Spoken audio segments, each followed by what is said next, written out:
Saving করতে গিয়ে গালটাই কেটে ফেললাম। ও শিট। হ্যালো বন্ধুরা, আবারও চলে এসেছে নতুন একটা মিনি ব্লগ নিয়ে। দিনটা ছিল রবিবার, আর রবিবারের দিন সকালবেলায় আমি আর ভাই দোকানেই বসেছিলাম। আর রবিবার সকাল সকাল একটা বড় তুলোর বস্তা এসেছিল, আর সেই তুলোর বস্তা থেকে একটা ছোট বস্তায় তুলো বের করে আমি আর ভাই তুলোগুলো প্যাকেট করছিলাম। প্রায় মোটামুটি অনেকগুলো তুলোই প্যাকেট করেছিলাম। প্যাকেট করার পরে আমি চলে গেছিলাম ওয়াশরুমে স্নানের জন্য। ওয়াশরুমে গিয়ে প্রথমেই শাওয়ারটা চালিয়ে হালকা করে একটু ভিজে নিলাম। ভিজে নেওয়ার পর ভাবলাম আজ রবিবার, তাই একটু শ্যাম্পু করা যাক। তাই শ্যাম্পুর বোতল থেকে শ্যাম্পু বের করে ভালো করে একটু শ্যাম্পু করলাম। শ্যাম্পু করার পর ভাবলাম আজ সেভিং করব। আই নো আমার খুব বেশি গোপদারি হয় না, বাট তাও যেটুকু হয় সেটা আমি উড়িয়ে দিই, কারণ আমার ক্লিন সেভে বেশি ভালো লাগে। সেভিং করতে করতে জায়গাটাই এমন হলো, ভাবলাম আমার কেটে গেল হয়তো। তারপর আয়নায় একবার মুখটা দেখলাম, দেখার পরে দেখি যে কিছু হয়নি। তাই ভাবলাম ইটস ওকে, ফাইন। তারপর ফাইনালি স্নান করে পুরো চিকনা হয়ে ওয়াশরুম থেকে বেরিয়ে পুরো রেডি হয়ে গেছিলাম। সেভিং করলে কার বাজে লাগে কার খারাপ লাগে জানি না, বাট আমার তো খুব ভালো লাগে।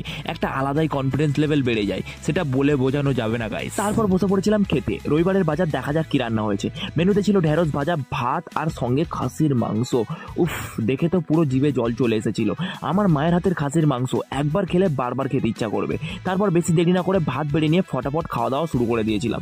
সামনে খাসির মাংস, আর বেশি ওয়েট করা যায় নাকি তোমরাই বলো। তারপর খাওয়া দাওয়া করে আবার লেগে পড়েছিলাম কাজে।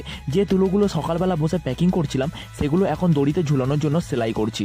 তো ফাইনালি একটা চেন তুলো করা কমপ্লিট। তুলোটা করে দোকানের মধ্যেই বসেছিলাম। বসে থাকতে থাকতে হঠাৎ আমার কাছে একটা ফোন এলো। কার ফোন ছিল? ফোনটা ছিল ফ্লিপকার্ট থেকে। আমার একটা পুজোর জন্য জুতো অর্ডার দিয়েছিলাম, সেটা সেপ্টেম্বরের 14 তারিখে আসার কথা ছিল, বাট হঠাৎ করে সেটা কাল এসে গেছে।